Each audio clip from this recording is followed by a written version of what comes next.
Hello and welcome to Kotura-san episode 10. We're almost at the end here. 2 more episodes left.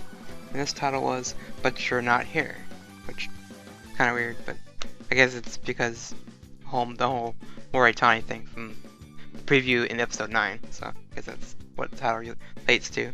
And a quick summary of the episode is kind of an easy one. Moritani's like in jail, being interrogated. Nothing too dramatic with her. They don't really do anything too rough with her in the prison or jail. And after that, we get the bits with Kotura and the rest of the ESP club trying to figure out who the criminal is, with a little bit of a drama between Manabe and Kotura, which is nice. So go into some fine detailed episode, but with more CSI Kotura-san, like the last episode. And the episode opens up with Kotura and Manabe going to school together and are all happy and cheery because of what happened last week with everyone kind of standing up for her while Mom was there. And you get that part, so it was kind of nice touching moment. But drama kicks in when Kotura arrives at the school and everyone kind of like there's police cars and cameras and news people outside the school, which tells you that Moritani was arrested as, you know, kind of was in the wrong place, wrong time. But they're trying to see if she really did the crime, which was an interesting twist. But unfortunately, they are kind of hinting towards she did not actually commit the crime, which is fine. And while Moritani's at the jail, Kotura and Manabe kind of rush down there to convince the cops that, oh, this is all a misunderstanding. She's not guilty of this crime, things like that. What I thought was weird, they're just at the police station, kind of like screaming, shouting Moritani's name. I was like, that's something you really wouldn't be doing at a police station, causing a scene like that.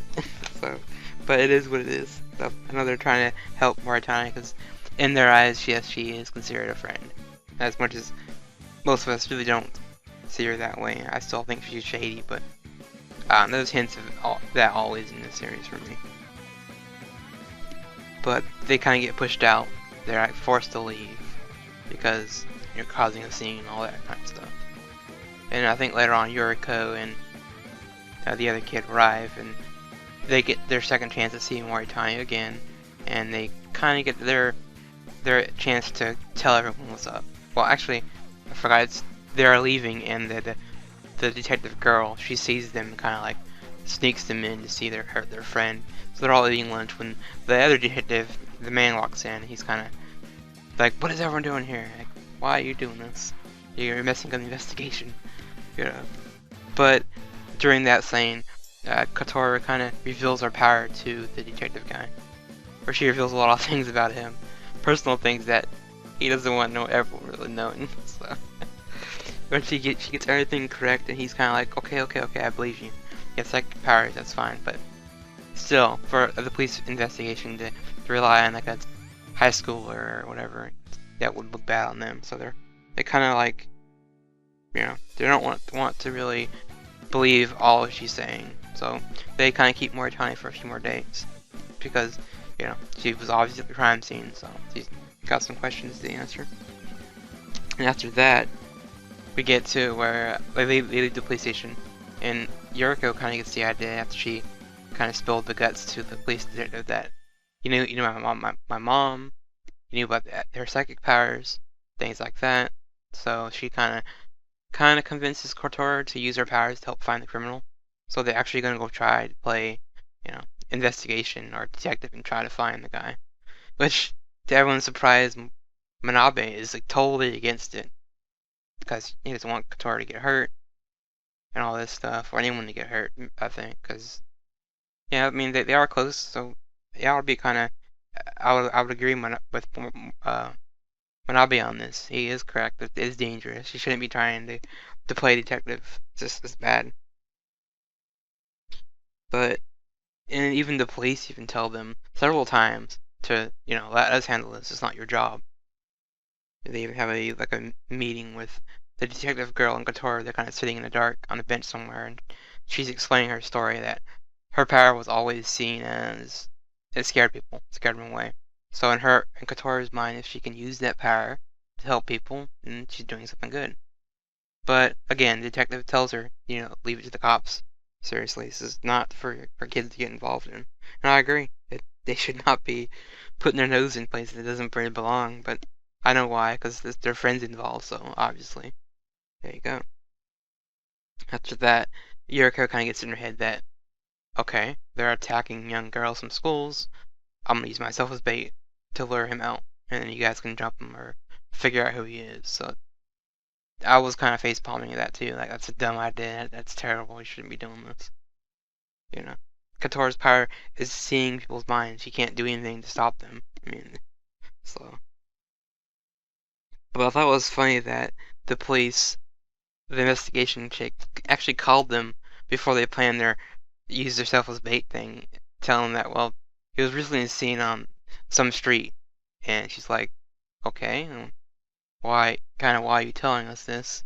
Which leads me to believe, what, I don't know if it's true or not, but what if she, the female detective, is the actual criminal? Because I know they showed like a quick cut of whoever was the criminal.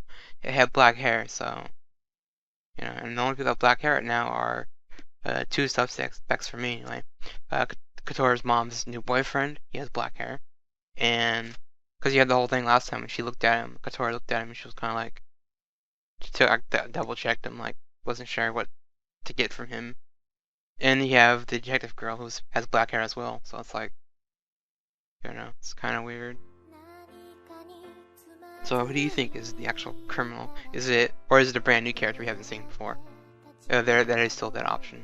Because I think that having the detective girl as the criminal would be kind of interesting, but kind of, it wouldn't work. I mean, Kotoura would have figured it out by now, I think, anyway. But, yeah, anyway. That was the episode. I mean, there wasn't much to actually talk about. I mean, Moritani does get out, which is nice. She does get a chance to leave. But at the same time, there's some funny moments with her. She's kind of in the jail, in the interrogation room, kind of just chilling out, eating free food, and just on a vacation, kind of sort of the way she treats it. But yeah, no, she was probably not happy to be in there. Who would? I wouldn't. So anyway, that was the episode. And next time it's Stand By Me, which kind of showed like a little bit hints of Manabe and Kotoura together. Maybe she confesses to him, or maybe they find the criminal and it saves the day. And then the last two episodes are maybe basically them getting together episodes, maybe. I don't know. Like I said, only 2 episodes left. I don't see what they could do left. I know they're gonna wrap the murdered criminal guy first, but maybe the last 2 episodes focus on the characters. What happens after? Does our mom come around? You still got that option still too. So anyway, that's been episode 10. See you next time.